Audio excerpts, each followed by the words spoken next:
मुद्रा की पूर्ति। मुद्रा की पूर्ति क्या है? देखो ध्यान से सुनो। मुद्रा की पूर्ति को एम से दिखाते हैं। किससे दिखाते? एम से, है ना, क्वांटिटी ऑफ मनी। तो क्वांटिटी ऑफ मनी जो होती है उसके दो भाग हैं। अच्छा, जो मुद्रा की पूर्ति होती है बताओ कैसे किया जा सकता है? आप लोग अपना माइंड लगाओ कैसे किया जा सकता है। अभी मैंने एक ओवरव्यू दिया था, एक थोड़ी थोड़ी ऊपरी बातें बता दिया था कि जो मुद्रा की पूर्ति है क्या कहाँ कहाँ से पूर्ति हो सकती है। अपना बुक में क्या है, हम क्या बताते हैं वो छोड़ो। चलो, ये एम जो है, जो मुद्रा की पूर्ति है, यानी मुद्रा की पूर्ति का मतलब एक तो डिमांड कर रहा है हमें इन तीनों चीज़ों के लिए चाहिए, और एक पूर्ति करेगा। ऐसा तो है नहीं कि अपने आप से ऊपर से भगवान दे देंगे, नहीं होगा ना। एक पूर्ति भी करेगा। तो वो पूर्ति करने वाला एक तो ये होगा जो हमारे पास नगद रूप में है, हमारे पॉकेट में है, वो पूर्ति करेगा। दूसरा कौन पूर्ति करेगा? बैंक करेगी। तो ये जो M1 है, जो हमारे पॉकेट में है, जो हमारे पास है, जो हमारे खर्च करने के लिए मिला है, वो M1 प्लस जो बैंक के पास है डिमांड ड्राफ्ट, जो जमा पूंजी है, जमा मांग जमा, जिसको बोलते हैं मांग जमा, उसको हम बोलते हैं M2 मांग। तो अब ये जो पूर्ति हो रही है वो किसके किसके द्वारा हो रही है? एक जो हमारे पास, और जो बैंक के पास। और इसको कौन डिसाइड करता है? मुद्रा अधिकारी करता है ना। मुद्रा अधिकारी कैसे करता है? मुद्रा अधिकारी तो किसी न किसी नियम के तहत चलता है। तो इसलिए जो मुद्रा की ये पूर्ति रहती है वो, यानी ये अपने अनुसार काम करता है। तो सबसे जो बड़ी भूमिका निभाता है पूर्ति में, वो कौन वाली निभाती है? वो M1, यानी हमारी पॉकेट मनी, यही निभाती ना।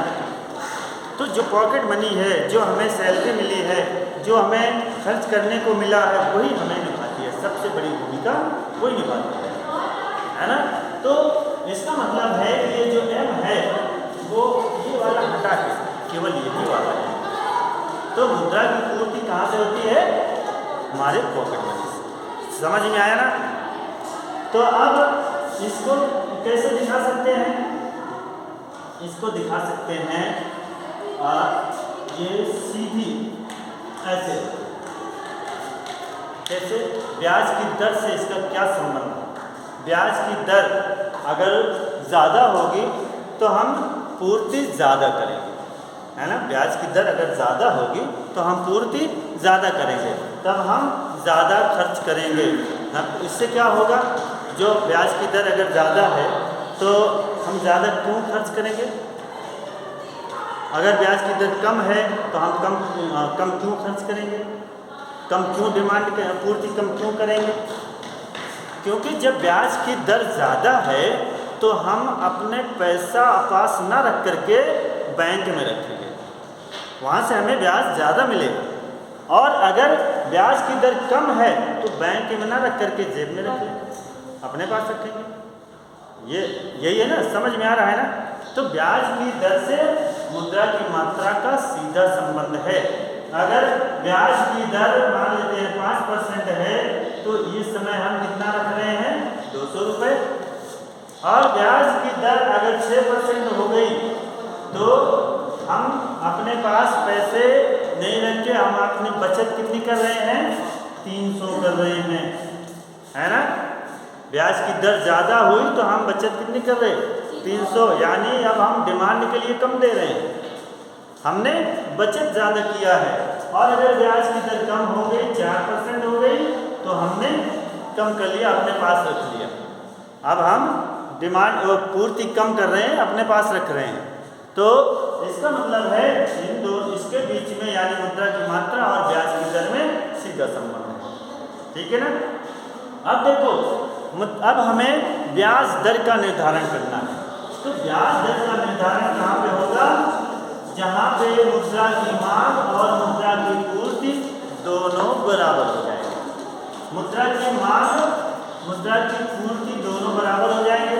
और देखो ये जो मुद्रा की पूर्ति है एक निश्चित समय पे देखा जाए तो ये बिल्कुल स्थिर रहती है, एक ही रहती है, उसमें बहुत जल्दी बदलाव नहीं होता है। जब तक मुद्रा अधिकारी उस पर कोई खास समय नहीं देखेगा तब तक बदलाव नहीं करता।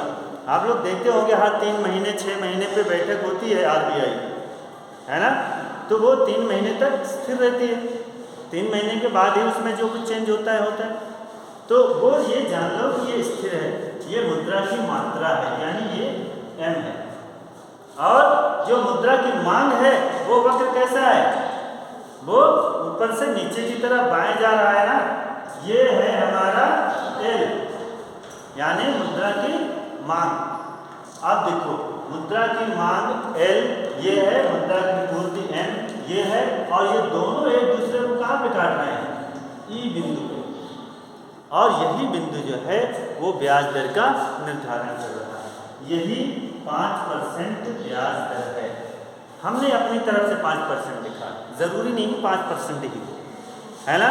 यानी ये कहाँ पर डिसाइड हुआ, जहाँ पे मुद्रा की मांग और मुद्रा की पूर्ति दोनों बराबर हुए वहीं पर ब्याज दर का निर्धारण हुआ है। ठीक है ना, समझ में आया।